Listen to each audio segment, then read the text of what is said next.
And remember, whether you're drilling or sparring, be like Tatang and enjoy your training.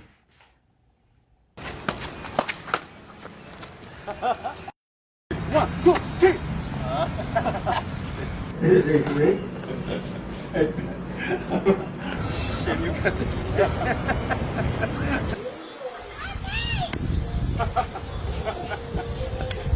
Leg at the leg.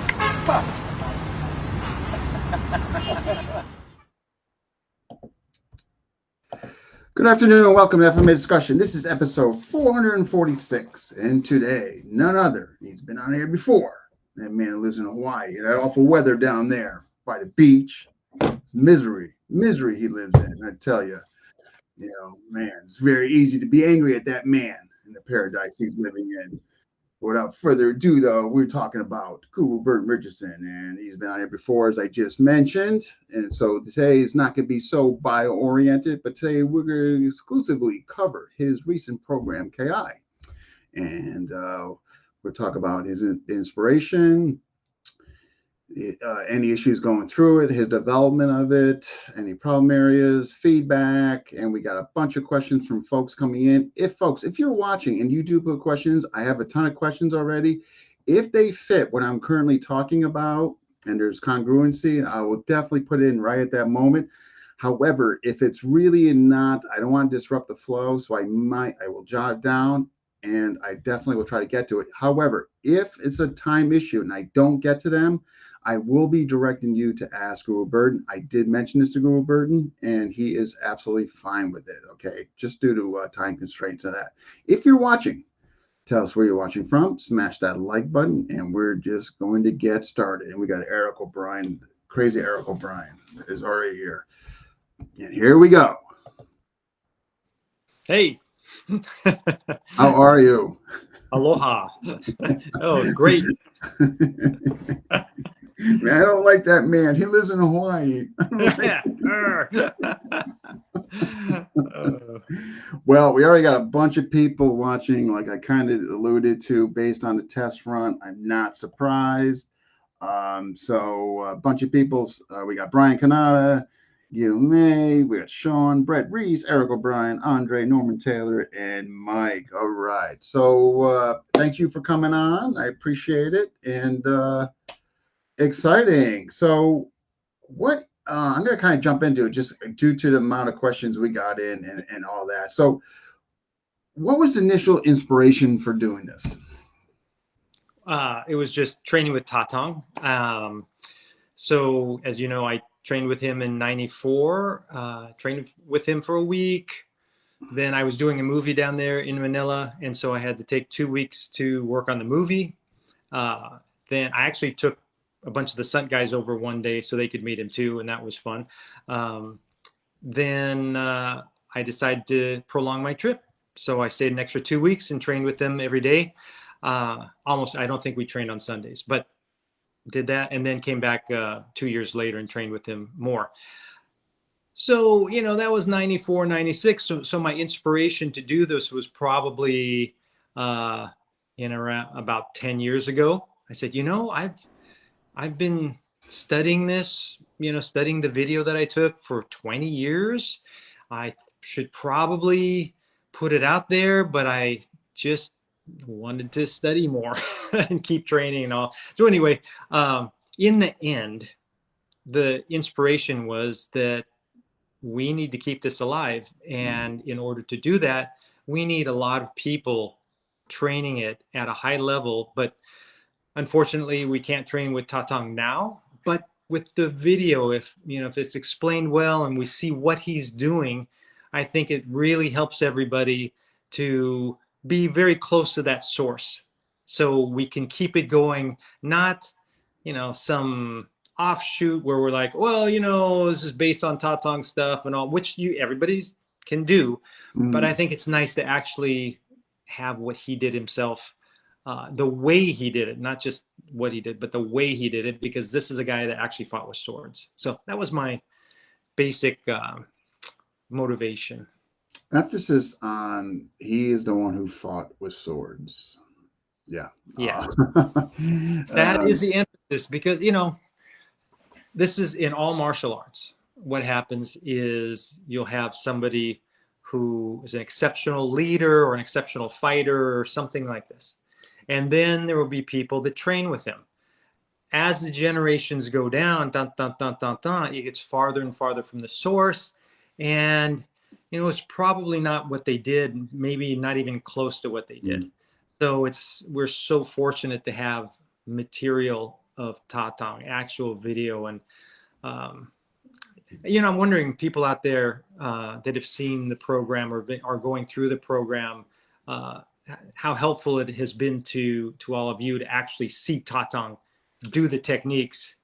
Yeah, I'm going to I know cover that myself. in here too, because I thought that was obviously substantial and important and very instrumental in your outlay in that. And so I got the inspiration when you kind of came to the decision that you were to go through with this and do it. What was your initial thought process of going about it? Yeah, my initial thought process was, man, this is scary. That was actually my initial thought. I'm thinking like, overwhelmed. Like for me personally, I was there and I'm watching you do this, and it's so somewhat surreal for me, but surreal while I'm there and being part of this. But at the same time, I'm like, there's no way I could have like manifested or put together what you did. I would have been overwhelmed. It was overwhelming. My initial fear, and the reason I put it off so long was because the responsibility I felt to do it well. Like, man, if I put this out and maybe people will like it, but if I don't have it right, I'm doing such a disservice. So that's why I kept waiting, getting more sources and doing all these things and getting help from other people and really making sure I felt like, I'm the way I saw it. And of course, I have my insights from our, personal experience and, lots of fighting and sparring. But, it was just the responsibility to do it well. Thankfully, because over the years I've done quite a few video courses, I've learned how to organize and how to, I think, present it. And I myself get lots of video courses myself to study. And so I can feel when something's being transmitted well, and I can feel when it's just like, wait, that's too fast or it's not explained enough. So I think that helps me too. So, but yeah, once I really started, so the first thing I did was I started just teaching Kali Ilustrisimo, right? Yeah. First one, and I'm very thankful to him, Guro J. Fujimoto, here in Hawaii. He expressed interest in learning Kali Ilustrisimo, and for 2 years, almost every single weekend, he came over for a lesson and went through the program. And Remember that. Seeing those, yeah, your post and what have you. Yeah, that was very helpful. And then teaching, there's this guy in Connecticut, I think it is. Do you know this guy, Dean Franco? Henry. Well, Wherever according to Eric, it's Henry Rollins.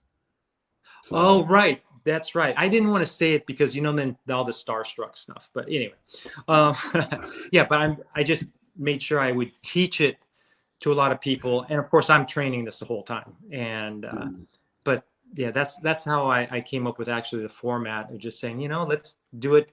So pretty much everything is covered. There's of course more to it. There are other blocks that were not in there that, yeah, it's hard to put everything in there.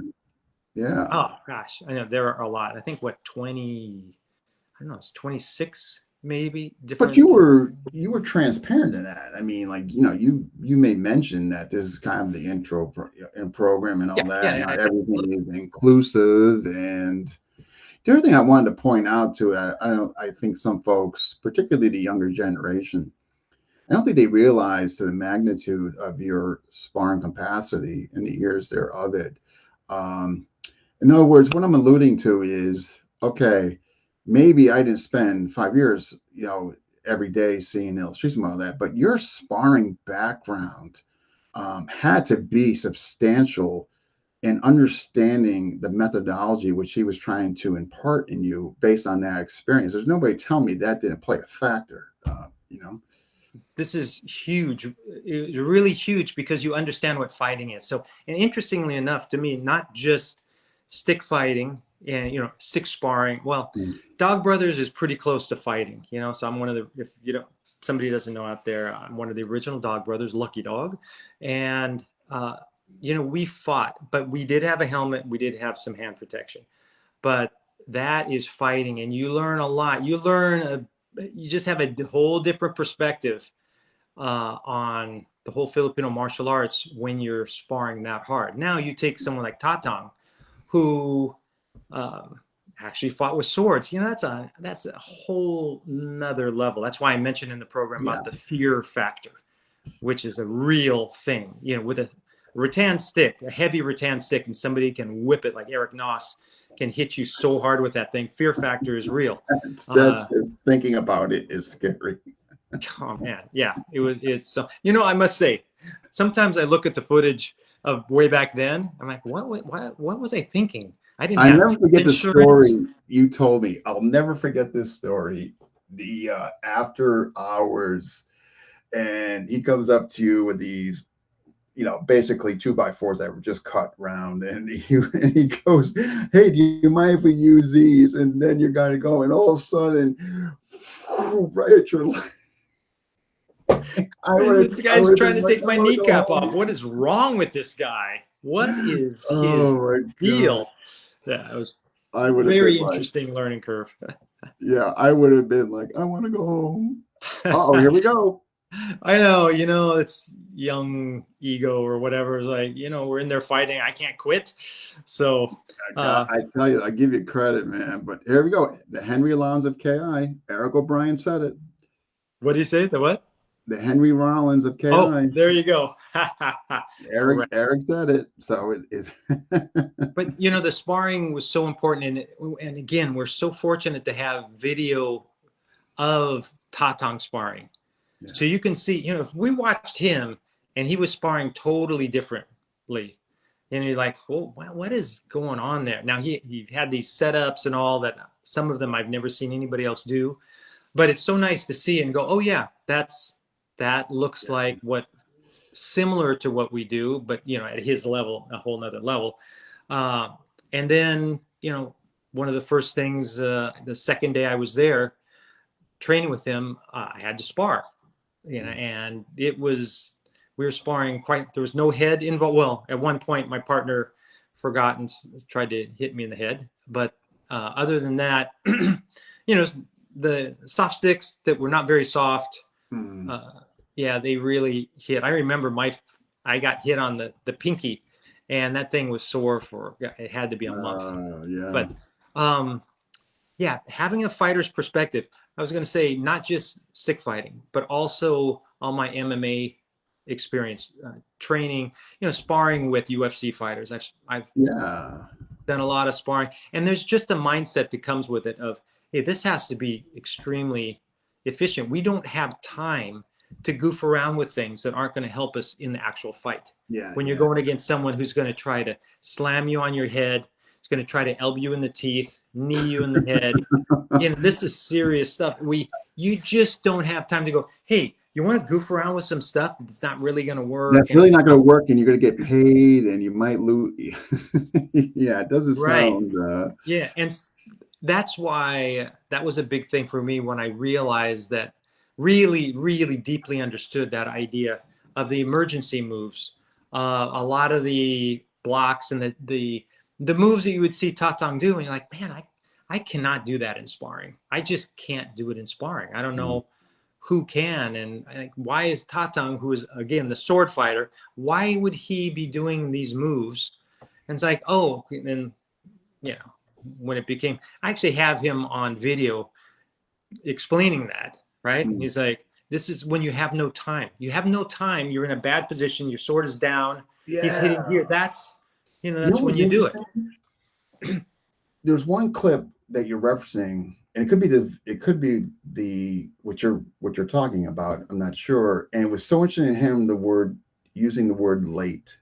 You'll be Late. late if you go in there. And that was so profound, even though it's such a simple word, but just the, because I really buy into early, on time, late. And when he brought up late, I'm like, yes, you know what I mean? Like, yeah. Yeah, You know, that's what all of those are for, is when you're late. mm, And you don't have time to do an Australia or a sombrada, or you have to just keep that sword from slicing you. yeah, And we don't have time to intercept. Of course, Ilustrisimo, that was one of my insights after I trained with them. I think it might have been after the second time. It's just like, what is different? There's something different. I'm familiar with a lot of the moves thanks to Guru Dan, because Guru Dan, besides Regino Illustrissimo, mm, also John Lacoste, and just this Villebrecht, all this wide thing, I understood a lot of the technique. But then it was that intercepting. I finally yeah, realized it's just intercepting, intercepting, intercepting. So we can practice where we intercept all the time, but that's when you're ready. Most of the time, you can be down and like parry and hit, but there are yes, times when you cannot, and that's why you see Illustrissimo, who was the master of interception, practicing blocks. Blocking and then hitting. Because you're late. you're late. Yeah, no, and just the whole thing is funny. When I first was watching him, like, and I'm going back when YouTube first came out, got the book, Mark Wiley's book. YouTube came out, watching him, and just enamored. You know what I mean? Just enamored. But it's funny, I'm enamored, but I can't really articulate why I'm enamored. I know what I'm saying Mm-hmm. is special, but I can't. If you asked me back then to explain it to you, it would have been just, well, he looks good, and I see him hitting people and all that. But now, when I look now more, and I study his videos, not only the intercept, but the nuance of him just changing an angle and conjunction also with his measure. I mean, the two combined, it's just savant like, you know? Really. And the relaxation that he does it, Mhm. because again, as soon as you tense, you're not as efficient. And he's just so relaxed. Someone used the word nonchalant. And that's a really, just is so nonchalant when he does everything. Uh, yeah, it's just really amazing. And like Mhm. you said, there's something special about him. I'm not saying, oh, it's the best system ever, da, da, da. Because, you go up against a fighter, you're going against a fighter.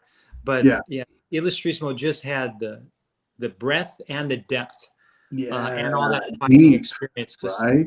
really, really a Yeah. unique individual. Yeah. Just, we talked about this before, me and and I'm going to get into why you did the vids next. But just not only savant like and very high fight IQ, but I can only imagine when he was younger, the athleticism. In other words, like, he was physically gifted. Like, he was around my height, long arms. Just the quintessential. So throw the savant like, throw the fight IQ in there. Now the physical body type. You just got this machine. You know what I mean? True. You know. Yeah, and the training he was training from a very, very early age. Then he ends up in uh, Holo, and in southern Philippines, and now he's training with other people and has all the Kuntao Silat and the Filipino martial arts in that area Mm. influence. But yeah, you watch him when he's in his maybe early 80s, and how fast, That's what I how mean. Imagine in his powerful. 40s and 50s. Yeah, yeah. How was that? What was he like at 28? You know, That's when you you're know. giving. Okay, here's some money. We're good. Yes, go right ahead. Oh, really? I'm going to Serious? answer, Guru. I'm going to answer a quick question, and you can Yes, correct me if please. I'm wrong. It's from Robert. How much Kali Ilustrisimo influence is within the Baffle Kali program? A lot. Fair enough. Yeah, Okay. yeah, a lot. Okay. Okay. There's a lot. Yeah. The sword and the Posture. stick. There's just a lot in there. But Yeah, the concepts and yeah, absolutely. Okay. You kind of touched on this already.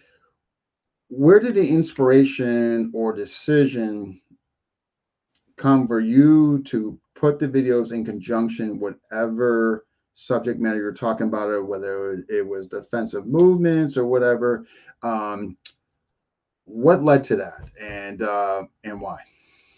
So, like the structure, I don't. Maybe you could. No, so in other words, when you took his videos, Oh, whether they were a few, in regards yeah. to the time segments of them, and you put them in conjunction with whatever subject matter you're talking on, what prompted that idea?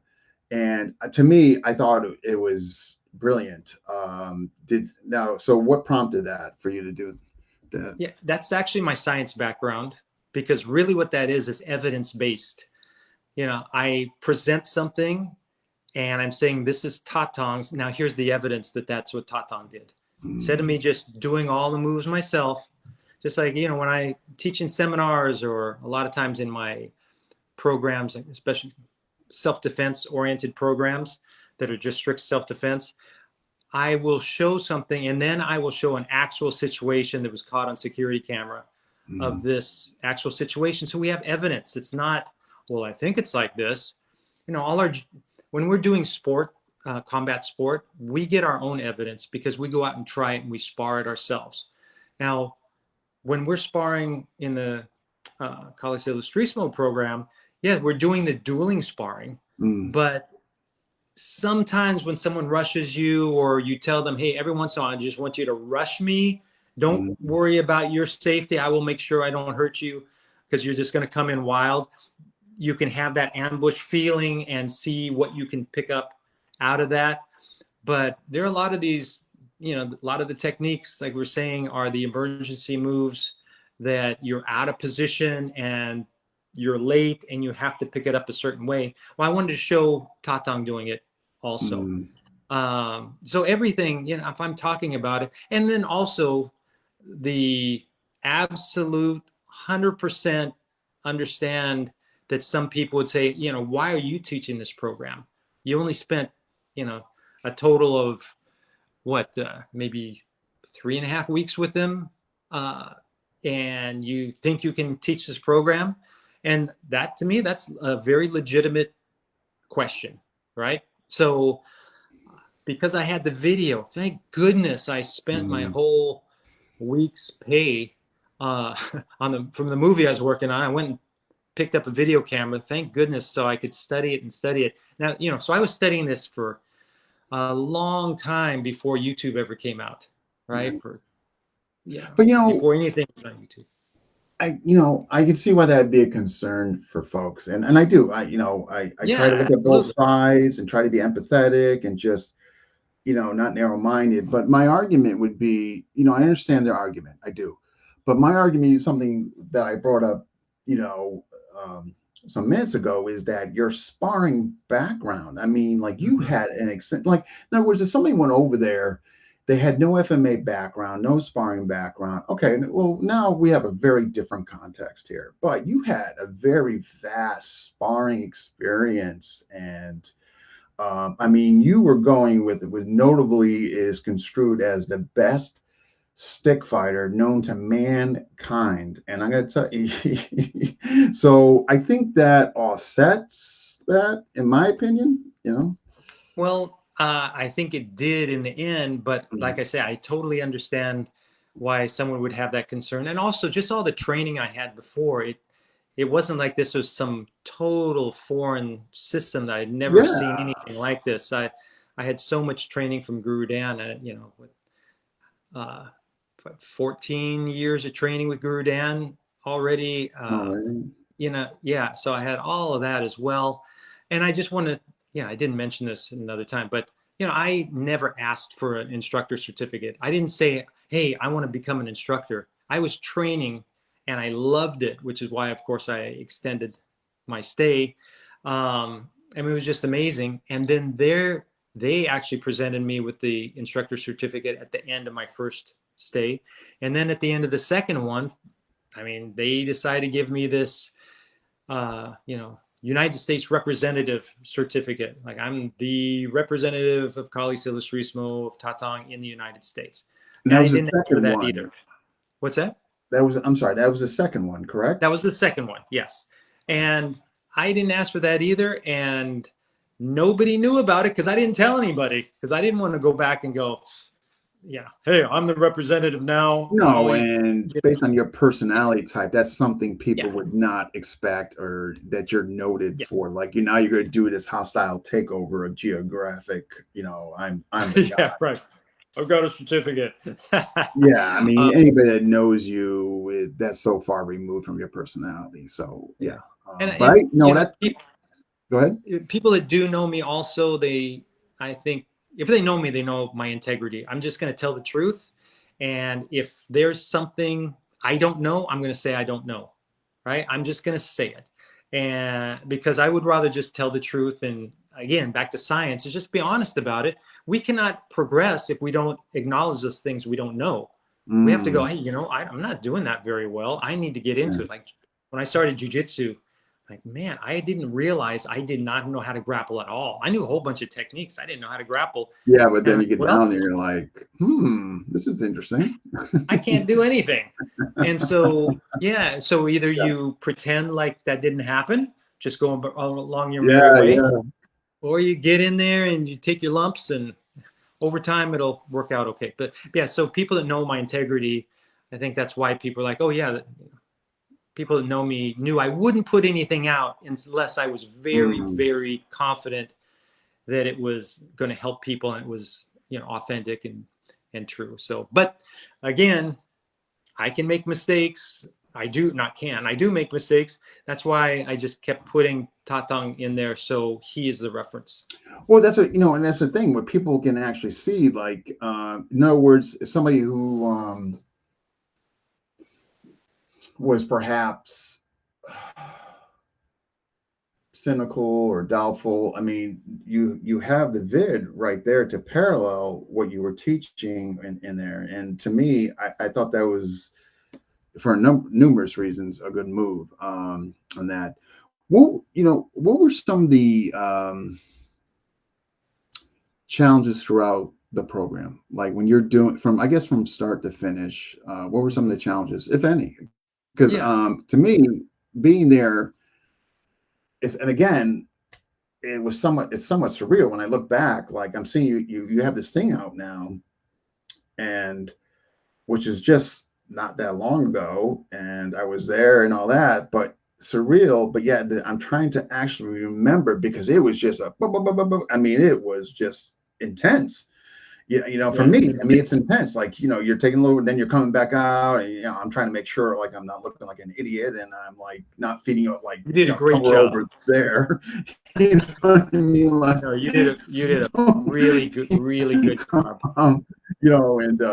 Yeah. So I'm just trying, but looking back, because it was so overwhelming, I'm not saying I don't remember everything. That's crazy, but I don't remember there being any major glitches throughout the actual filming aspect. So were there any challenges? Not through the filming. I had a great partner, Dean Franco, and thankfully I was able to. Would you pay that little girl? Would you pay that little girl to film? Oh, that little girl. Oh, what's her name? Talina or something? Yeah. She was walking down the street. I said, hey, could you push play? Push record or something. No, Talina, she did a very, very good job, didn't she? And I tell you, not a single complaint from her, just standing by there. And I mean, hats off to her, I mean, just doing it for the hours that were involved. And I'll never forget yeah, move over. We're not in the middle. Oh, move over there. This way. Okay, no, okay. It's so funny. Yeah, I must say, the programs came out to over 6 hours of video, and so you can imagine how many hours it took to film, to get it all on video. And she just did her thing, no complaints, and just very impressive for a 13-year-old, especially.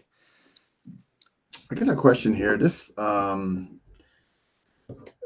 folks, I'm definitely seeing your questions. I'm putting them down, and if I can get to them, I will. I got a ton, but let me just see here. Ooh, building my understanding when I train with him in retrospect, how did Burton training and that's. Filter your understanding. Well, here, you know what? Let's get this quick one out of the way. So basically, what Elroy is asking, since you touched upon Dan, Dean Franco, my background Sarada totally filtered my understanding of Tatang when I trained with him. In retrospect, how did Burton Richardson training in Inasano blend filter his original understanding? Yeah, very good question. So I do my best to not try to have a lens, especially Mm, that lens of judging, like, well, they don't do it like we do, so he must be wrong, because that's what people tend to do. Whatever you learn first, yeah. that is the end all be all, and everything else is some variation of what you learned and all. So I really, again, Guru Dan being so open and so Mm, bringing so many people into the academy to learn. He didn't just encourage us to train with others. He brought people into the academy to teach in his school. That alone gave me this understanding of, instead of that, like that one lens, of just seeing all these different approaches, and how, wow, you look at Leo Huron, the Bahalana, his Largamano, amazing, incredibly effective, because guess what? mm, He did that, you know, for real. He was another sword fighter. He's a guy that went in and fought with the swords and was not killed and dispatched many, many enemies. Very, very different approach to Tatangs. So the point being that there are a lot of different things that work. So I went in, I was able to just look at it. But I think the biggest thing was pretty much everything was adjusting what I was doing already. They would show a technique and I'm like, oh, I understand that. And maybe it's a technique that Guru Dan didn't teach specifically himself. For example, I'll give you a quick example. We would do this drill. Angle one would come in. You go block check, slash down, diagonally down at the hand. Block check, horizontal, or sometimes at the body. mm, Block check, go up at the arm, right? Well, Tatang went up, but at the armpit instead of at the hand or at the arm. He would do it at the arm as well, but a lot of times he would go up at the armpit. So that's a little bit of an adjustment. And then mm. it's, adjust the step. Instead of stepping on a female triangle, let's use Combate General, where we're going to step with both feet to gain a little more distance, gain a little extra reach, gain a little extra time to do these things, which actually allows you to intercept on the way to the block. So there were things like that. It wasn't, I was just very fortunate to have a very wide base of various martial arts. Yeah. It Yeah. just grew down. Yeah, I mean, you were in the Mecca. I mean, think about it, like everything that you were exposed to by via the academy and he was bringing in. So naturally, when you went over there, you already had this outlook of, look at everything and find in the application and not being closed-minded, which obviously, has served you well. There's two things I want to speak on that I was overly impressed that stood out during when I was there, and that was you went from all the different positions, and of course you got this reference. You didn't make it up. You got it from actually seeing, as far as where he would hold his sword in all these positions. I mean, typically in KI, and I'm just saying typically because there could be a faction that does. And I don't want to, make an erroneous statement here, but typically, and what is could be construed as a number 5, but you were going from all these. I found that very profound that you did that, and what you do from there, obviously from that position. And secondly, and I'll let you speak on both of them, the ambush where, okay, we're going, and all of a sudden I just come flying at you. Maybe the guy's got no sense of self-preservation or panic, whatever the reason might be. But those two I found really, I enjoyed it, and I thought that was really insightful of you. What could you say on both of those things? Well, on the different positions. So that again, I have to say, I watched those videos over and over and over. I mean, literally, I watched them on VHS tapes. And then DVDs came along. I'm watching them on DVDs. Later on, I'm watching them just from MP4 and all this, actual video files I have on my computer. So that's how long I was watching these videos after I transfer them from one format to another. And it wasn't until several years ago, let's just say I had to go over 20 years and I didn't notice that Tatang was starting with his sword down all the time. I would see what he was doing, but I wasn't seeing the beginning position. So when we're in a dueling mode and we're out there, yeah, we're going to try to be in a good position. Sometimes you hit, and I think this might have been the beginning of it when Tatang was sparring with Tupper. He would fake high, he'd do that little twirl, fake high, hit down, hit at the hand, and now his sword is down, out of position, and when Tupper would hit, whoop, and he comes back and does the Fraile, Major Fraile before he gets hit, and then he comes back in. That's what got me thinking, like, oh, his stick's way down there, or he was doing a soft stick. It's the weapon's way down there. It's out of position. That's why he does the Fraile. Then I'm looking back and the things he's saying to me, which I watched for all those years. Now it's making sense. Oh, also, something interesting. When I was watching on VHS and I was watching on even on the DVDs, the sound quality was not so good. There's so much background. I'm sure you guys can hear in some of those things. There's jeepneys and there's music and there's just so much noise in the background. When it got transferred to digital file, not DVD is a digital file, but a better digital file, I could start hearing what he was saying better. Oh, the filters kind of filtered it out? Yeah. So I could start actually hearing some things that I didn't hear before, like I'm late or you're late, that, and that was so profound. There's no time. Yeah, that's just technology, which makes me wonder, in the future, I know a lot of people are worried about AI and all, but let's look at the good side. There may be a time when AI can analyze all of Tatang's movements that we have on video. Could you imagine like breaking it down like frame by frame and watching? I mean, that would be crazy. Wow. And they may be able to recreate his movement and make a 3D, I have a friend who works on hologram and, not virtual, but extended reality and such. Who knows what's coming? So hopefully that'll get even better. Yeah. But the point being, that's where I came up with that. So then I started noticing, oh, he is starting purposefully. And so I just looked and said, what are the positions he's starting in? I'm looking and he'll start here sometimes and he'll start here sometimes. And he starts horizontal on the backhand side. He'll start point down on the open side, point down on the close side. And sometimes he'll start like in a number 5, but his hand back by his waist where it wouldn't be usually in actual dueling sparring. So that's why there's dueling and there's ambush. Ambush, you are out of position. Somebody's going to ambush you and you're standing like this. Chances are that's not when they're going to ambush. They're trying to ambush you when you're out of position.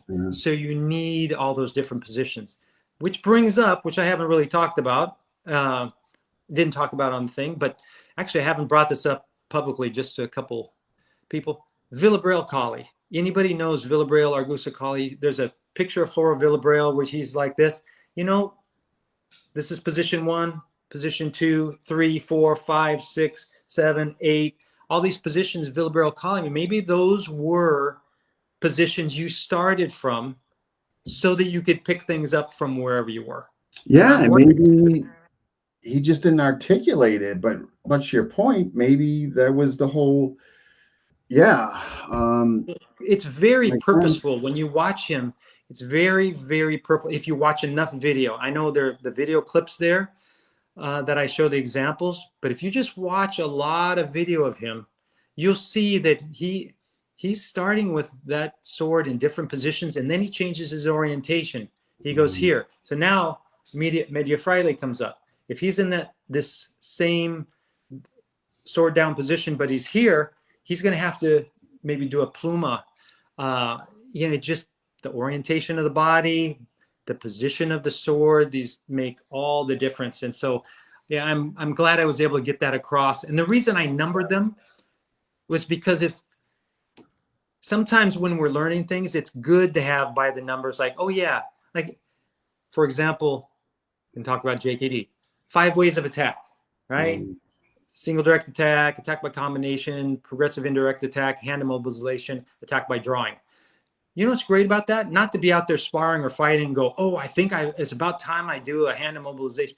It's to analyze your sparring. That's where I use it the most. I analyze a fighter's sparring. Like guys, UFC fighters I trained, I would analyze your sparring and say, you know, you're doing too much single direct attack. You're not doing any attack by drawing whatsoever, et cetera, et cetera. So it's a thing. Yeah, okay. Just having those positions, you're like, wait, am I practicing from, you know, from sword down here? So I think it's helpful to really feel what Tatang was after. Again, those 2 things immediately stuck out to me. So, okay. Quick question here from, I'm going to try to get some of these questions in when they're, okay. So Steve's question is, could we say KI is an art of interpretation? Interpretation. That's an interesting thing, you know, because art can always be interpreted. I'm just pondering that for a moment. See, the problem is when people say this exactly is KI, which means that thing is not KI. So if I hold my sword here, it's KI.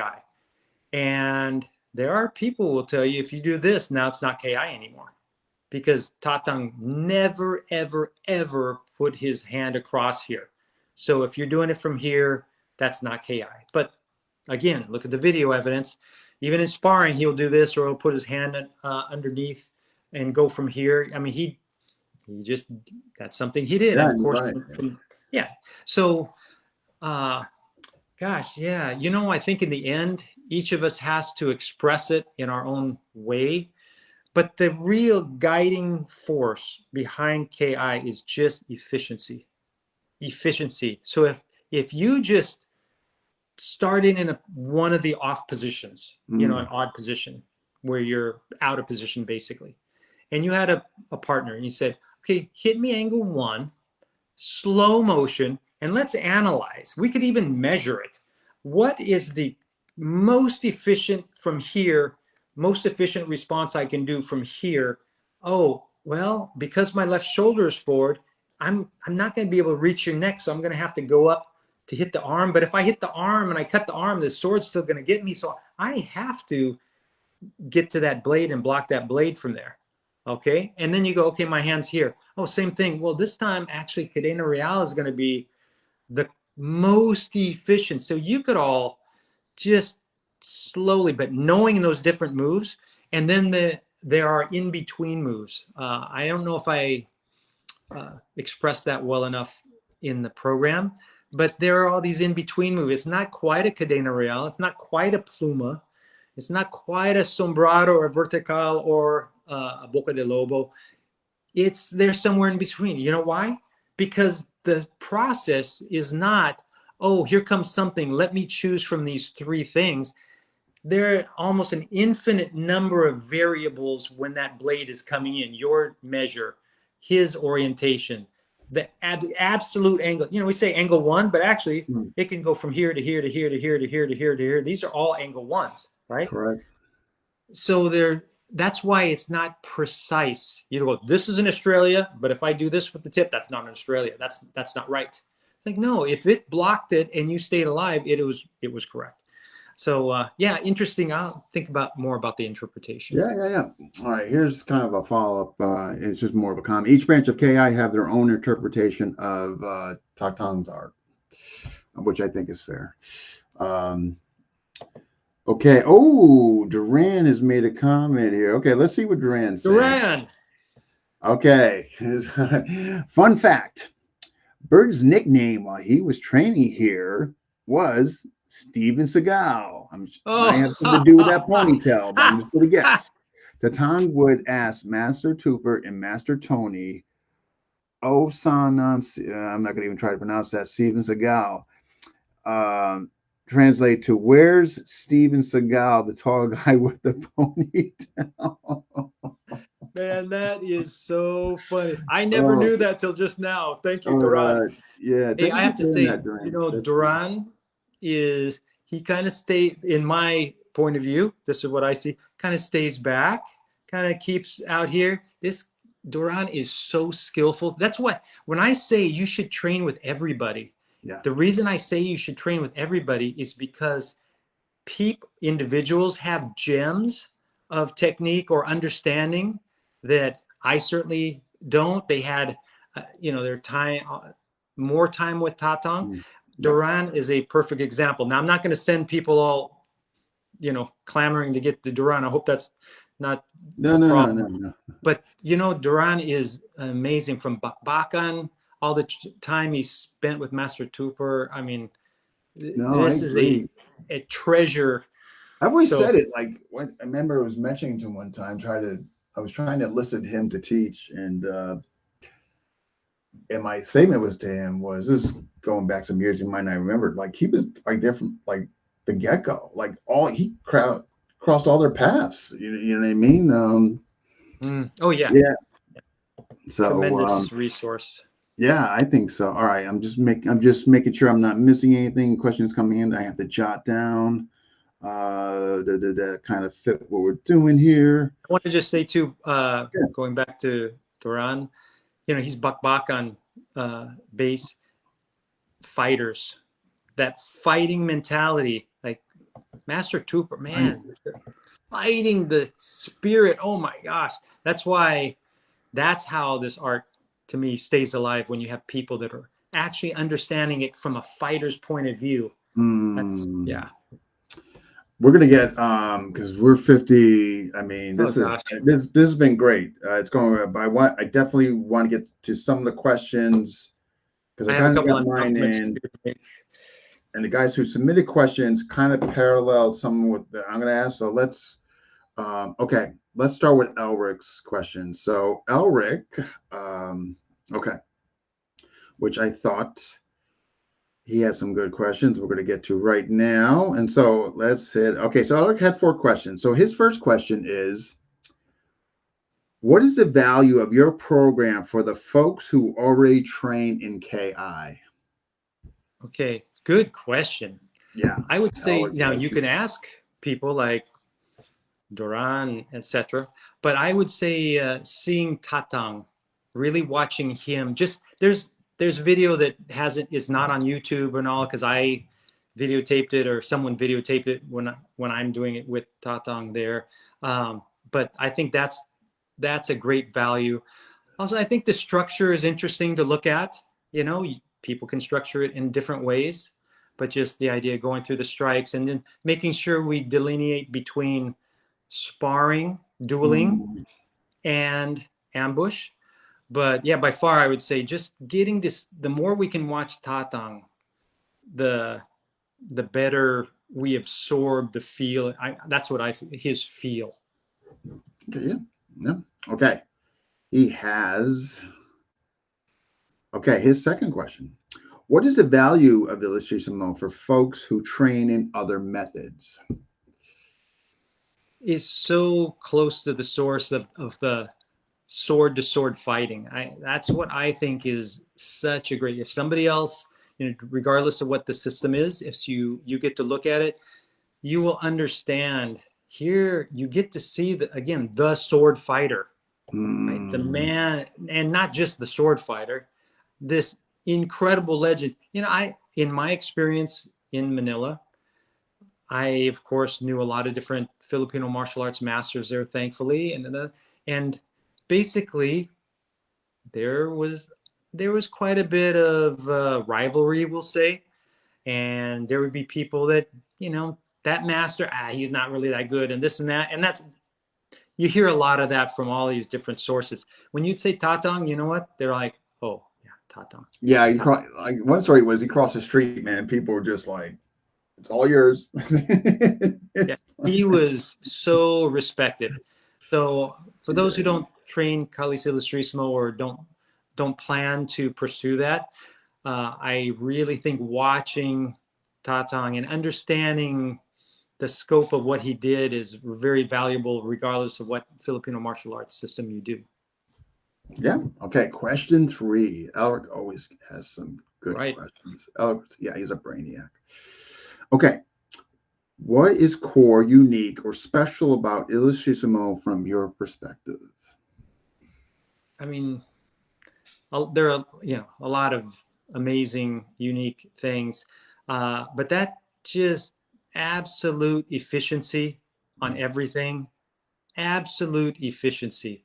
Just why, again, you'll see people go, a blow's coming in here, and so I'm going to go like this, and I'm going to come. I mean, that's not efficient to go underneath it and then come out, and then just the idea of intercepting. The concept was, I'm going to hit him.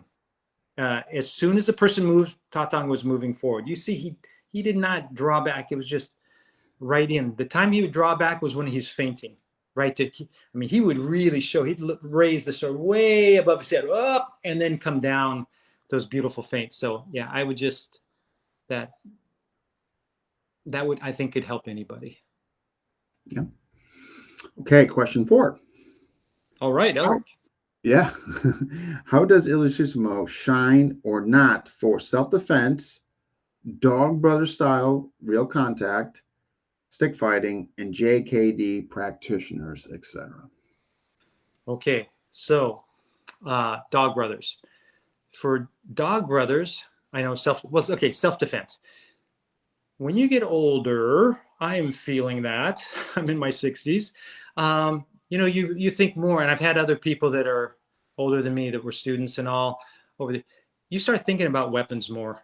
An equalizer, something that is going to give you an advantage over someone stronger, much younger, more athletic, et cetera, et cetera.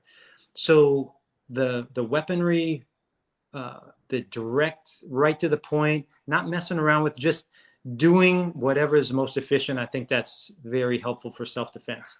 Dog brothers, one time, and I have a video of, and again, this is one of these things I could hear better once the digital got better and the filters and such, is I was just having a little discussion with Tatang. It's not in the program, but I asked him about Floro Villabrail, and he said yes, because Floro actually trained with Tatang, and they were related. And as a matter of fact, Grandmaster Vince McGlinty here in Hawaii, who's an amazing, amazing, incredible martial artist. I mean, if you look at all the things that Grandmaster McGlinty did, people would say, "Oh, you that must be fake. There's no way you could have done that much." But he did. That's just who he is. But he was mentioning that also that Floro said he trained with Antonio Ilustrisimo in the Philippines, and there are other stories. But Grandmaster Ilustrisimo said, he goes, "Oh yeah, Floro, he liked fighting in the ring. He liked fighting in the ring." Okay, which means he would go in and fight with sticks with no armor whatsoever, and he did it purportedly 80 times. Amazing, right? But Ilustrisimo was more into the sword fighting. So why I think it's so good for stick fighting is, one, like most Filipino martial arts, I'm just going to say real quick again, Grandmaster McGlinty, he said, "What's Kali? How can I hit him without getting hit?" That's the whole thing. How do I hit the other guy without getting hit? Well, in the problem with dog brother stick fighting, as real as it is you can rely on the helmet. So you can say, I'm a grappler. I'm going to come in. Yeah. Maybe I take one on the helmet, but I'm going to wrap this guy up, take him down, and pound him on the ground. Okay. Or, I've got thighs this big, and I don't care if the guy hits me in the thigh because I'm tough. I'm going to rip him in the thigh or wherever, and I'm going to wear him down. And that is a tactic you can use depending on your toughness and such. You can't do that with a sword. If you train with the sword and with the sword in mind, meaning you cannot get touched. I mean, that's the end of your life. If you get touched with the sword, done. So you cannot get touched at all, but you need to be close enough to touch the other person, which means you have to develop that sense of measure. So when you're stick sparring with that concept of treating it like a sword, and in my Battlefield Kali, I'm always saying, treat it like a sword, treat it like a sword. So there's no trading. You're not you hit me and I hit you back. We treat it as a sword, and that just really hones the sense of distance. And then, what was the third one? I believe JKD. JKD, yes, thank you. Intercepting. If you understand Kali Ilustrisimo, the way Tatang did it, I'm telling you, it's going to help your JKD because you're going to be more efficient and really, again, focus on that intercepting. I think there's interplay between the two. Yeah. I mean, if you look at it, like, okay, I know Bruce Lee, Cinema, Icon, Five Ways Attack. Five Ways Attack had been an FMA long before Bruce Lee. They just never got its due. You know what I mean? That's always kind of bothered me. Everybody, well, the Five Ways of Bruce Lee, and I'm not undermining the significance of what he did, mind you. And I don't want, hopefully the audience, that doesn't get misconstrued for all the. What are you saying? What are you saying about Bruce? Yeah, I know all the JKD fanatics out there, but the Five Ways Attacks, Filipinos were doing it long before JKD. They just never got the notoriety. Well, guess what? He got it from sword fighting. He got it from fencing. That's where he got it from. Except for the hand immobilization, he got that. That's right from fencing. Yeah. You know, single direct attack. It's also, he also called it simple attack. Guess what it's called in fencing? Simple attack. Guess what a combination is called? Attack by combination. Yeah. You know, so that's fencing right there.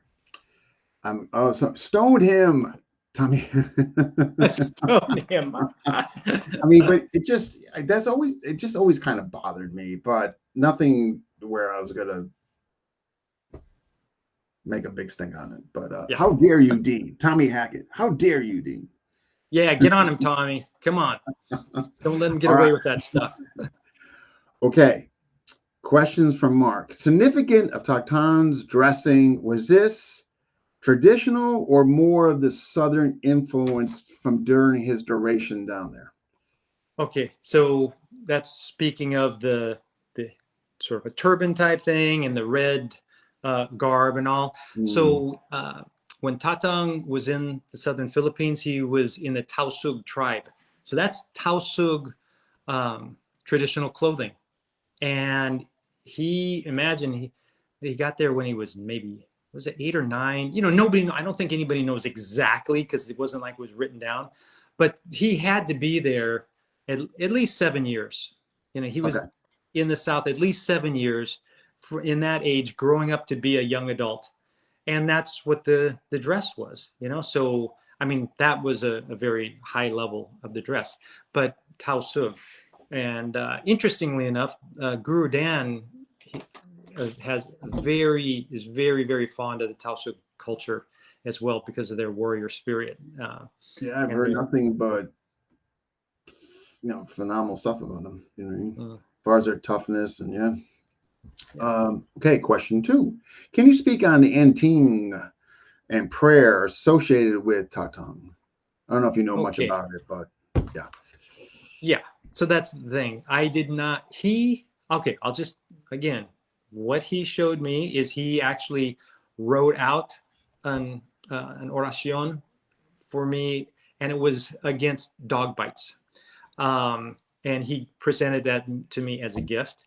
He talked about Anting Anting, and he showed me his tattoo on his chest, which was part of his Anting Anting. Anting Anting, for those who don't know, it's like a spiritual belief and protection, but that is as much. We did not start with we didn't do oracion to start training. We didn't bow to start training. It was training. That's one of the things I loved about it too. It was so athletic. It was like an athletic event. You go out there, you have respect, right? And then you're training to perform well athletically. But that's all I had heard about Anting Anting before and some of the amulets and such like that, but that's not my thing at all. So that's okay. Yeah, no, fair enough. I mean, your answer is as much as you know about it, right? Impression of him as a person, sense of humor, friendly. I mean, based on the way he was laughing when he's hitting people, I would say he has a sense of humor. Yeah, we did laugh quite a bit. I have other video of us just like kind of talking and laughing. He's was recounting one of his fights that he was in, a knife to knife thing, and he talks about how he just tried to poke the guy to make the guy go, oh gosh, I shouldn't do this, and he just kind of went to poke the guy, and as he did in the abdomen, so he parried a thrust. The guy went to thrust at him. He parried and just wanted to poke him. Now imagine what kind of skill, what kind of confidence do you have? Yeah, that's crazy. Yeah. To just go, your friend is going to be in a knife fight, your friend hands you a knife, and you go, And okay, you no problem. go in and take over, right? Yeah, and then the guy goes and tries to stab you in the gut, and you're so confident, you're just like, well, I don't want to hurt him. I'm just going to go pop, pop, and just kind of pop. But when he did, the guy jumped to the side, and he ended up cutting him wide Blue open. warming himself? What's that? Blue warming himself? Yeah, yes. Yeah, so Tatang put the knife over the guy, jumped to the side, and ended up just cut him. The other guy cut himself basically wide open. And Tatang thought that was just hilarious. This was hilarious. So it's another type of sense of humor that I guess people who have fought life and death with blades many times find that hilarious. But we laughed quite a bit. It was a light, very light. Sometimes he would be somewhat stern and go, okay, no, here, let's not like that. Let's do it like this. And he'd say why he's doing it like this. And also, he wanted precision. He was it was very important to him to have the precision. But man, lots of laughing. Same with Master Tony, Master Tupper. Gosh, just uproarious laughter. It was really something. Nice. Here we go. Okay. Aloha, Guru Dean Franco and Guro Burton Richardson. Guys, Dean's just fine. Not that important, really. Aloha down the street. This is from Summit. Hey, Summit. When is that shirt that Guro Burton is currently wearing going to be on the site? Well, as soon I have somebody that helps us here who is really good, amazing in the tech department and all. So as soon as Summit finds a way to get these printed and actually put on the site, we're going to do it. It's on you, so no. Okay. I'm going to do something. I was looking at it this morning. I'm like, I should really have these shirts available for people who want them. For us to order a ton of shirts, because I don't want these. Yeah, you can do print on demand. Yeah. We've found a couple print on demands that work well. Others we've pulled because the printing is not good or whatever. But maybe if we can find something good. But I may have to just order. Like Juan Perez actually printed these in Pensacola, Florida. Yeah, but you could shoot. I mean, I think, well, you know better than this because you have far more shirts than I ever printed. But isn't it like if the minimum somewhere in the teens or something? And I mean, I would guess you would sell. Here, it's like 36 minimum. That's minimum. So you have to order 36. You have to pay for the printing costs and all that. I mean, the screen and all that. Then you have to order 36 and hope that you order the right sizes for people. Wow, and then you have to store them. And then here, then somebody orders and somebody has to take it, put it in, and we don't want to charge $50 for a shirt. More than here. Like usually around here, anywhere from the teens, 20 the most. But if I can see why you're reluctant to do it if you're in the 30s. And I mean, well, I'll talk to Juan actually and see what we can work out because he just made a few of them for us, and he did a great job. They're really well done. I want to thank Alan Chambers also, who made this design. He came up with a nice logo. Okay. Rich has a question, who I believe is part of the group, if I'm not mistaken. Is getting an instructorship in Tatang's art legitimate? That's his first question. Great question. And that's a kind of question. I'm so glad you asked that, Rich, because that's something that's like, I don't know, that might not be legitimate, but we have to ask those questions if we want it to be legitimate. The reason it's going to be legitimate is because, number one, all the sparring involved. Because first off, this is a fighting art. It's not just some esoteric movement system. It's a fighting art. And how do we know if people can fight? Well, we make them spar, hand sparring only, hand and head, hand and leg, full sparring, treating it like a blade. And then we're going to have all of that ambush drilling as well. And then the combination of sparring with the ambush thrown in. So, you know, it's a surprise. You have to actually pick it up from wherever you are. So the reason it'll be legitimate is because I have high standards. And just because people watch it and put in a test, you know, when people turn in video tests to me, I watch them, I give them feedback, and I let them know if something is not right. I will let them know very kindly and say, either make sure on the next test when you're doing the sparring, for example, make sure this is added in, that you're doing this, that your posture, this and that. Or sometimes I'll say, I need you to redo this part of the test because this part, and that's why I do it. So I give you feedback. It's not like, oh, they watched the video, now they're instructors. No, you have to be good. That's part of my responsibility to talk to them. I gotta, this wasn't my brightest moment and I'm gonna, so I got a rejection from you one time. Everything else was usually spot on, put my time, put my due diligence in there, took it very seriously. The C-lot staircase for the instructor. Right. I remember. So now I can laugh about it, but I was horrified. I was so horrified that something got rejected, and it was the best lesson for me. It was like, see, there you go. Now you'll never ever do that freaking again. You're gonna make sure your T's are crossed and your I's are dotted. But I started here, and I was. Oh, we can laugh about it now, but I'm bringing this up is because you were so gracious about it. Like, you know, when I look back at it, I was horrified. I'm like, oh my God. But you were like, hey, you know, I need you to do that again. I mean, gosh, you know what does it take for someone to actually train and put a test on video and then send it in?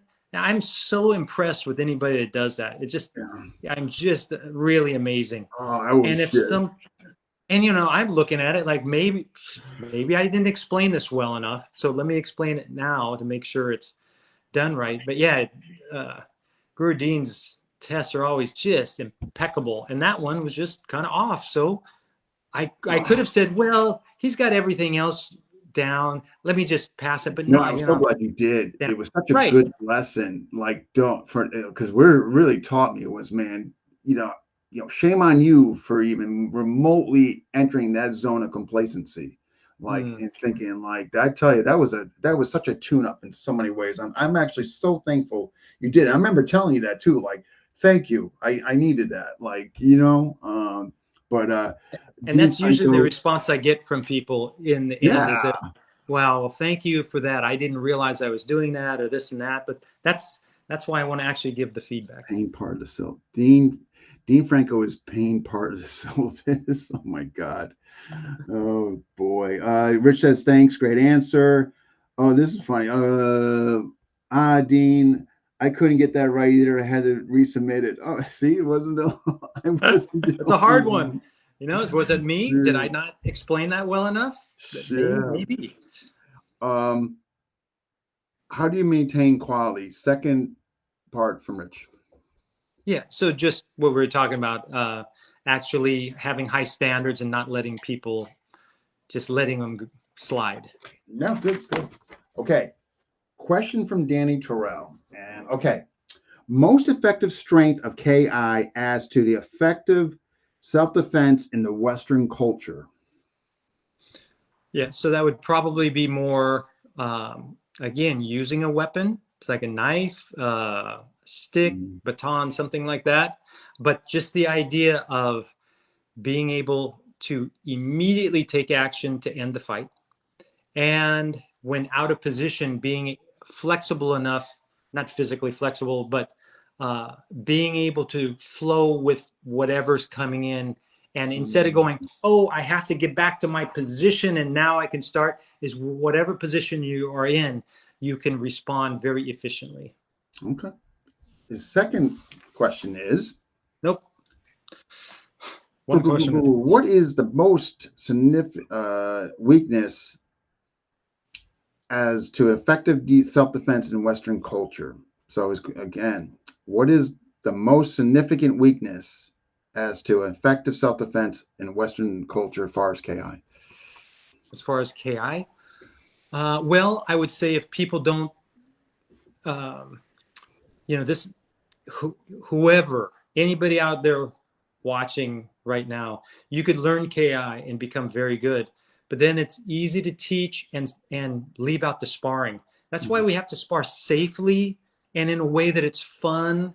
I mean, sometimes sparring can get into fighting where it's not so fun, but as soon as you take out the element of really resisting, if you're only doing technique with a cooperative partner, how are you going to deal with somebody who is 100% uncooperative? Trying to really hurt you, right? Yes.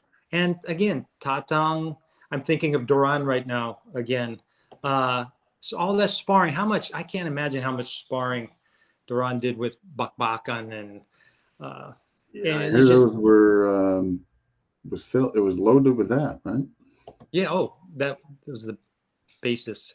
Actually, I'm going to just say that, in JKD Unlimited, the tests and all my programs, sparring is not all. The solo programs, there's no sparring, but almost all the programs, the sparring is one of the highest criteria. You have to be able to spar well using technique. And my instructor test is for JKD Unlimited is 7 rounds. First round is knife, second round stick. Then there's kickboxing with takedowns, clinch with takedowns, ground bottom, ground top, and then last one's a scenario. And if somebody comes at you with whatever punches or tackles or a knife or whatever, and you just have to deal with it. The reason I did that was because of Master Tupper, because when I got my instructor certificate the first time, he came and he was very severe, and he says, "Here, let's drill." And I'm like, "Wow, did I do something wrong?" Because he wasn't his jovial self. And so we started drilling with the stick, and we went quite fast. He was very intense with it. He goes, "Okay." He goes, "Here," and he puts a soft, gives me a soft stick to somebody else. Goes, "Let's do hand sparring." Okay. Do hand sparring. And again, I'm like, what's going on? I do hand sparring. Anyway, he made me spar. He told me after that, he said, because that was my test basically. And I didn't even know I was testing.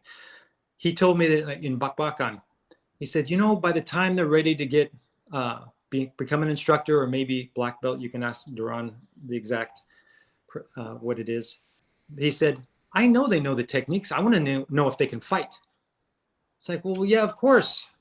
How brilliant, what a brilliant, simple, but profound thought. And so that's why I want to make sure everybody can fight. That's a fighting art. And yeah, we can't just be doing techniques. So that was a long response, but for self-defense, the number one way to make it so it becomes weak is by not actually contesting the techniques. Yeah.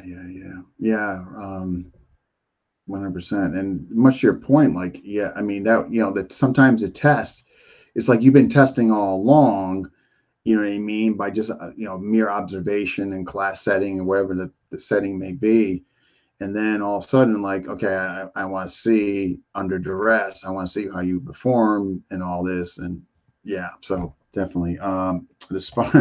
Duran is saying that then sparring after stretching. Okay. Yeah. There you go. See? All right. All right. Yesterday we were talking. You kind of brought up the empty hand, and a question did come in through the comments relating to that. And the question is, Glenn was wondering, at any time of your visits there, 94, 96, did GM Ilustrisimo show any of the empty hand to you? Okay, good question. So I asked him about empty hand fighting. Now I'm going to tell you again, everything I'm telling you, my experience. Other people that trained with him longer, more extensively, they may have I'm sure they have other things to say about this. So from my experience, I said, Tatang, do you do like an empty hand sort of thing? He goes, oh, basically saying, oh, fighting without a weapon. I said, yes. Can you show me? He goes, okay, yes, yes. And so I figured, I was going to throw a punch at him and he was going to do this. And so what he did was he handed me a training knife, because like, why would you not have a weapon? If you're in this fighting the way he grew up, where everybody was carrying a sword, his first sword fight was he was just bargaining for something. He got somebody, there's an argument with the prince and all this. And the guy pulled his sword, and Tatang had his sword and pulled and, cut the guy's head off. Why would you not have a sword? So empty hand was more when you somehow don't have your weapon, but it's going to be, you're dealing with a weapon. You have to do it against sword, against stick, against knife. That's what I was shown. That's what it was all. He didn't say, oh, empty hands, here, put your weapons down. He goes, empty hand, here, have a knife. Let me show you some things. So that's my experience with the empty hand. But I'm sure there's a lot of silat in the Tausug areas, and I'm sure he had a lot of like the locking. He had been exposed to it for sure. Yeah, some shape or form down there, right? I bet. I mean, he did it for sure. Like somebody would take a knife, he'd disarm the knife, and then he'd do the wrap around the arm and go back to the throat and do the takedown while the arm is wrapped up. He did a lot of silat, very silat looking technique. Yeah. We have, I told you, 51 people watching right now. No, thanks everybody. Thanks. Yeah, that's those are Bugs Bunny numbers. Just saying. All right. Okay. Future projects before we get to the announcement. So, it doesn't have to be necessarily KI related. What are your, or it can be. So, what are your future projects coming down the pipeline? Well, I'll let that segue into one of the announcements. I did end up posting. Wasn't going to do it till today, but I ended up posting it because we had to make the thing go live. So I just released a solo training for JKD, working the fundamentals of footwork, head movement, and intercepting striking.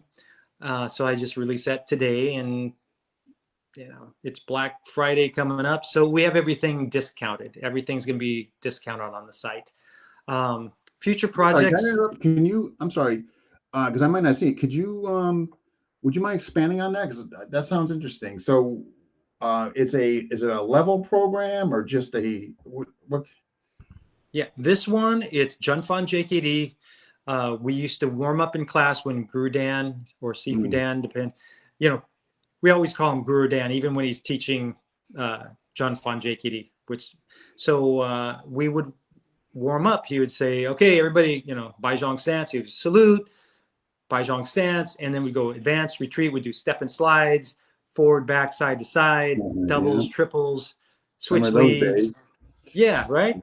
And then slide and step, and quarter turns, and step throughs, circles, and then we do head movements, and then we would do the cover and hit, like Biosao Da into Jikchung Choi. And so what I did is I put all of that on this program. Oh, okay. All right. But some time back, I expanded it. So once you have that, I just added striking and other elements to every single section. So there's 7 sections. And so instead of, say, on the advanced version, instead of going advance, retreat, outside, inside, we go finger jab with each step. When we're doing slide and step, we go slide and step forward with the G-Tech, slide and step backwards, G-Tech, slide and step to the side, now tech, the hook kick, slide and step to the side, hook kick. And so on and on. So by the time you do the advanced one, which takes, I don't know, what does it take? 3 minutes or so, 3.5, whatever. It's not long, but it takes a little bit. And you've got a sweat going, you've got your heart going, but you have practiced so much in such a short period of time. And when I developed this, I did not develop it like, hey, let me make a program. I developed it for myself to practice. And then during COVID, I taught it to one of my somebody that was training with me, Gary Poe, who is now, he became the second Junfan JKD instructor that I made. And he's so good. He's so good. And that helped him with having something to practice by yourself, right? Yeah. Right and left. It's all the elements. It's the footwork, it's the upper body head movement, and it's the striking. And the advanced one, you know, the striking, it starts here and then goes into boxing, and then goes into some boxing footwork and all this. And yeah, so I really like it for myself. I thought, you know what, I've been planning to put something, a Junfan JKD, something out there. So let me put this JKD footwork, because these footworks you'll see in Bruce Lee's lesson plans that he had for beginners. First lesson, he was teaching them step and slide. Then he would teach them slide and step. And then, you know, everything's in there. And that was just a way that I tell you, you know, I don't know if Guru Dan put that all together, or if Bruce Lee put it together and had Guru Dan teach it at the Chinatown school. So that's what's that said. I'm happy with it. If I didn't like it, I wouldn't have put it out. No, the reason I'm asking is, it sounds interesting to me because it could be a nice refresher for me. So in other words, what happened was, when I got my certification in JKD, I saw FMA and I'm not saying this was my smartest move. I took JKD and because I just got so immersed. Yeah. And again, I'm not saying it was the best move. Matter of fact, it probably wasn't. So, but I've always thought over these course of years, like, God, you know, why'd you do that? That probably wasn't the smartest thing. Maybe, you know, one day you should do somewhat of a refresher, just because you earned that, and why let it go to the wayside and put it on the shelf and yada yada. So I think I'm going to get that, because I think it'd be a nice refresher for me, and maybe I can just, whatever else you got to you know revisit that, if you will, you know. And it's just, you know, it's just good. And then, you know, I did it all solo, but then with a partner, actually Gary Poe helped me. And I explained some things with the partner just to make sure it's really clear, all the different things. But yeah, I like it a lot for myself. I'm going to warm up and it's a workout. Yeah. Yeah. I just sharpening. Future projects. I will be shooting the Silat dance project. That's coming next year. And I will do the Junfan JKD instructor program next year. Okay, so we got the Silat dance coming up, to those Guru oriented, right? Not Juru. It's actually it's dancing. So Jurus are very, okay. Yeah, the dance is very expressive, and I'm going to show the dance. So think Tai Chi, but Southeast Asian, all that beautiful, like a Southeast Asian flair too. Okay, all right. Yes, and then and I will explain every move too. So instead of just move, you know, why are the hands moving like that, and you know, why are you doing this motion or this one, I'll actually explain each one so you understand what you're practicing. Because if you know how to fight already, you know these moves, and you know the energy and the timing to move in and use these moves actual in fighting, then you can dance it, and you're practicing, but it's really good for your body. So I'm going to do that, and then I want to do the disarms probably later in the year. We'll see. So those are the ones that are front and center for next year. So those three. Okay. Mike, the Kambaka, flower dance from Pendekar Paul. So Pendekar Paul did the flower dance also, but I learned. So I grew up in a neighborhood in Carson, California, where in elementary school we learned Filipino dances, we learned Samoan dances. There are more Samoans than in the capital of Samoa, in the city of Carson. And so we had a very large Filipino population, plus a lot of, you know. How fascinating that you were exposed to that in elementary school. Yeah, exactly. And so I learned it, and then I took a liking to it, and I was in a Filipino dance troupe. Yeah, I was the big white guy in the back doing the Filipino dances. Who's that? Yeah. Whoa, what happened to that guy? But yeah, so I did Filipino dance since early and in my late teens, and so I just had a liking for it. and Herman Sawanda, wonderful, amazing Indonesian pencaksilat teacher. Herman taught a lot of dance, so I learned those dances. I'd go to the Indonesian consulate near where I lived in Koreatown, and actually it was just outside. Anyways, near downtown LA-ish. And on the weekends they would have the Balinese dance, and they had classes. So I'd go learn Balinese dance there, and on. So yeah, I really enjoy it myself. So no, that's fair. Wow, hopefully others can. That's neat. benefit. I've always admired about that about you. You know, like not only do you put out, you know, the functional programs and all that, but you also touch upon folks that might just like the Sinawali program, for instance, that might just want to get more coordinated or and that. So you always tell folks you're kind of like a one-stop shop, like and I don't mean that in a cheap sense. I mean that like literally like, what is your interest? He covers it. Okay, you're a grappler? Well, MMA for street, BJJ for street. He's got you covered. See a lot? You know what I mean? So I think that's I great. just train so much. I love martial arts, the whole breadth of it. And for some reason, I have this thing. I don't want any holes. You know, I'm just constantly. I just love the training. And then that nickname Lucky Dog. Somehow, I end up getting to meet, train with, whatever, just the top people in. I know it's just terrible what you've had to go through. You know what I mean? Like, just I often feel for you. Like how do you do it? Like, you're in Hawaii, the weather, all these training with these phenomenal people. Marcelo Garcia living down the road from you, living at your place for a while. Like just the horrible burdens that you have to endure. Yeah, you can send sympathy cards to info@jkdlimited.com. Okay. Yeah, you're taking donations and collections. Yeah. Hey, Duran would like to find a video of you doing Filipino dances. Oh, who's that? Duran. Oh, Duran. Okay, I'll make one, Duran. How's that? I don't. I wonder if I still remember the maglalatik, and we did.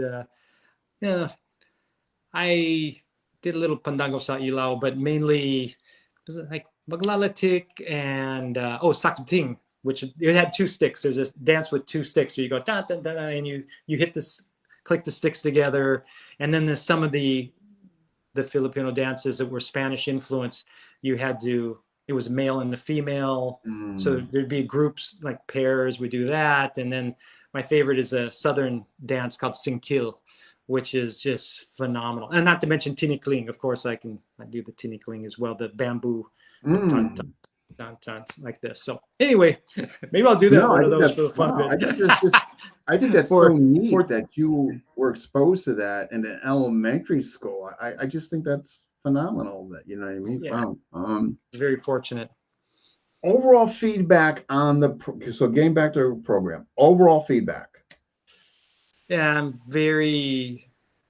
I'm a little overwhelmed. I put this out as feeling like I had a responsibility to, because I had footage, and I wanted to help other people understand just how amazing Tatang was. There was always the thing like, man, I hope I'm not going to step on people's toes or anything. I just want to put out, and just look at Tatang. It's not about me, it's about Tatang. And gosh, I've just gotten so much positive feedback, and from places I didn't even think I didn't even dream I would have gotten feedback from that. It's been very, very, really wonderful. So I just hope it is helpful, and hope we can get a lot of people training, a lot of instructors out there, and just keep Tatang's amazing, incredible art alive. I received a lot of feedback. Well, a lot of queries before it came out.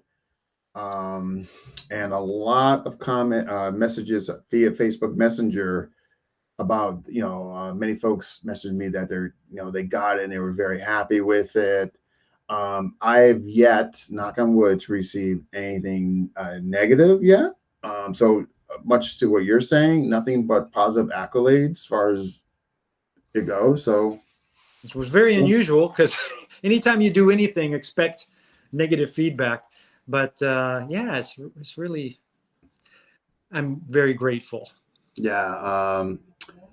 Yeah. There's somebody, Burton, do you make a Black Friday sale? And it looks like you got a Black Friday sale going on, right? Yes. So the Black Friday sale, actually, Sarah turned it, did the changes last night. So it will go, and I'm going to post about it, I think tomorrow, that basically all the programs will be 20% off on Okay. anything. Some of them were already discounted. We're already discounting. And so Okay. Sarah just took another 20% off. So there's like, I think focus mitts for the street are like $47, and it's, if anybody, if anybody's like, gosh, what could I pick up that, that I don't have? God, that focus mitt, I'm very, very, very happy with that focus mitt program. I think it will help anybody because for sport in the street. Anyway, I'm not pushing anything, but you guys can go check. And if you have a question about anything, just ask me. I'm happy to answer. Yeah. I mean, just, again, this is just me personally, and maybe it's just due to the simple fact that I didn't have any experience in the training except for his sister Arkun Tao and all that. I cannot say enough about your CLOP program. I just think that was just like, and again, this is not knocking any of your stuff. I think there's great stuff. I thought your stick clinch stuff was phenomenal. The stick on the ground, all that.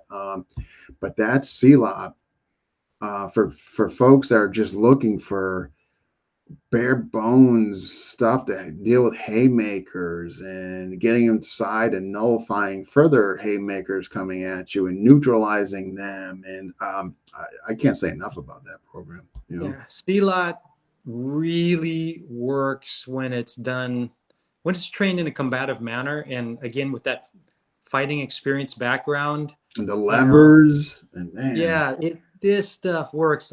Sean Sutton, JKD Unlimited, full instructor, BJJ for the Street black belt, and he has many certifications with me, including CLOT. He trains MMA fighters, and they use the forward lever. They use many CLOT for the street or CLOT maneuvers in the cage because it works, and it really gives levers. I mean, it's funny.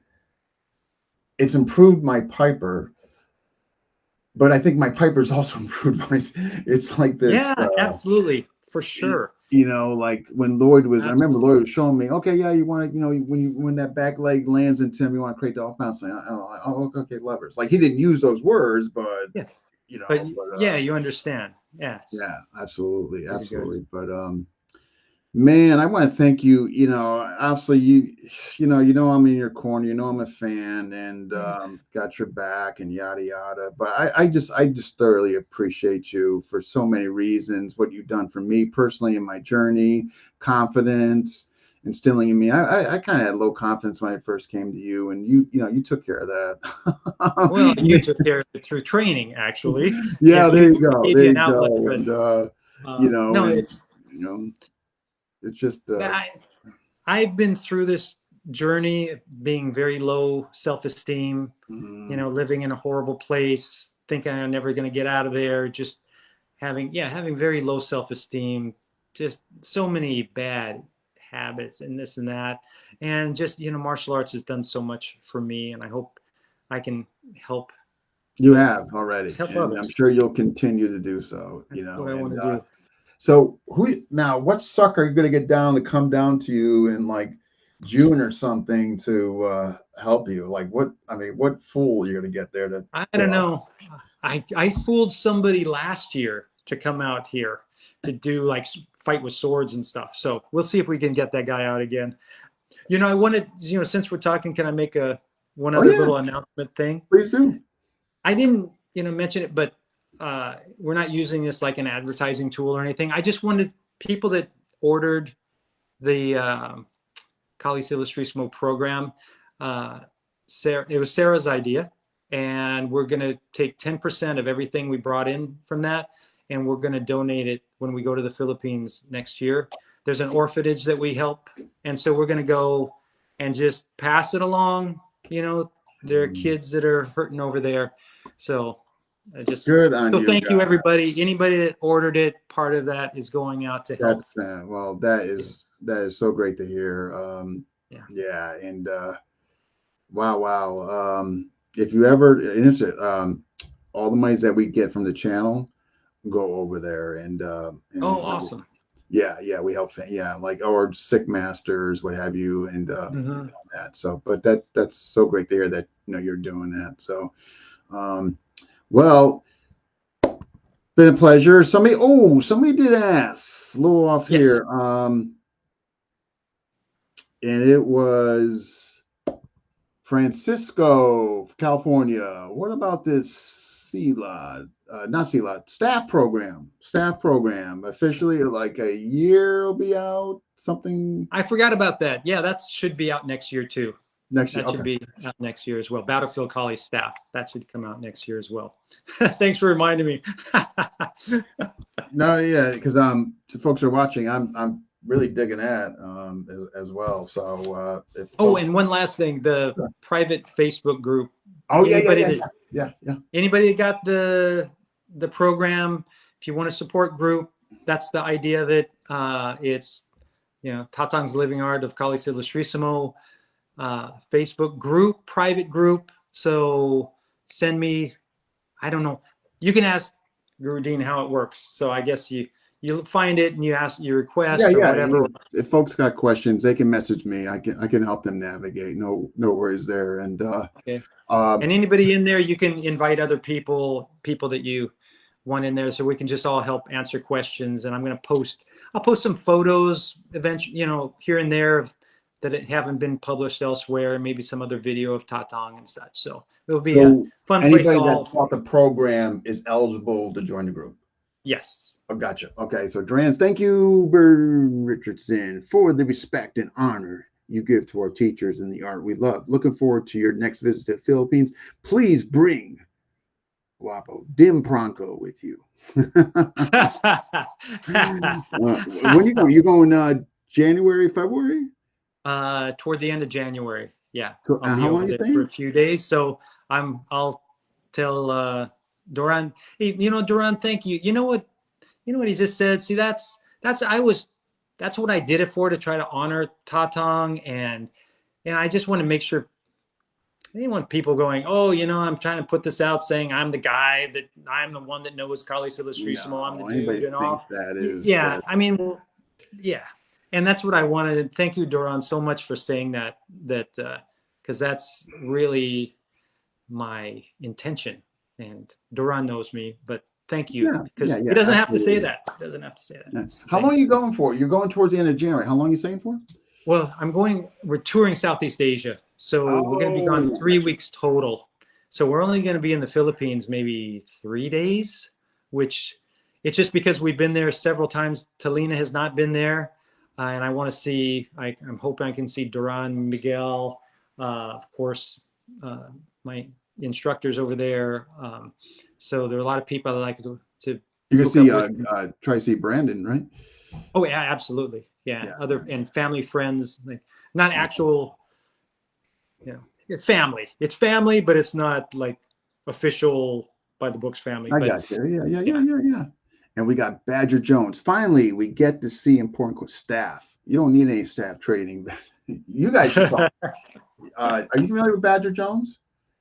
No, I don't think so. Really good staff stuff. You guys should. Oh, awesome. Really? Yeah. Oh, good. Awesome. Yeah. Go get his program. If he has program, go get it. yeah, he should.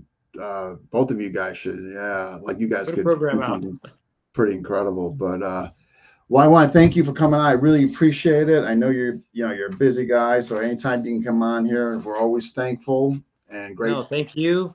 Thanks everybody for pushing this forward and for all the great feedback. And I'm here to help. That's just my thing. I'm here to help. If I can help you somehow, let me know. Absolutely. And if I get any questions regarding how to get into that group, I'll be more than happy to help folks. So. Thank you. Awesome. Well, if I don't talk to you, happy Thanksgiving. Yeah, absolutely. All right. Well, you take care. All right. Thanks, everybody. All Thanks. right. Bye. Thanks, Dean. Awesome. And that wraps up 446. Wow. Record comments, likes, and views. Yeah. I had a feeling this was going to be a good one. Yeah. And happy Thanksgiving to everybody. And thank everybody that watched and all that. If you got questions about the program, be more than happy to answer or help where I can. Or, of course, there's Burton. If I can get to your, if you're watching, I can get to your questions. I apologize. Please, though, Burton said it'd be perfectly okay if you message him with them. Okay. Who is coming up next? I'm hoping Chris Nolly. He was saying towards the end of the month, I'm gonna have to send him another message and just verify that. Molly Powell. He's gonna be talking about his latest thing in Immersion Labs. Guy does just amazing, amazing things with that. Just incredible, incredible stuff with there. 52 blocks. Ken, we're gonna be bringing him on just some makeshift weapons and what he does with them. Pretty neat stuff that he does. So he'll be coming on. Yeah, so those should be coming pretty soon. But as always, just check FMA discussion. Of course, all these will be pinned. So if I don't get to talk to some of you folks, happy Thanksgiving, and I will see you next time, which should be perhaps Sunday or early next week. Yeah. All right.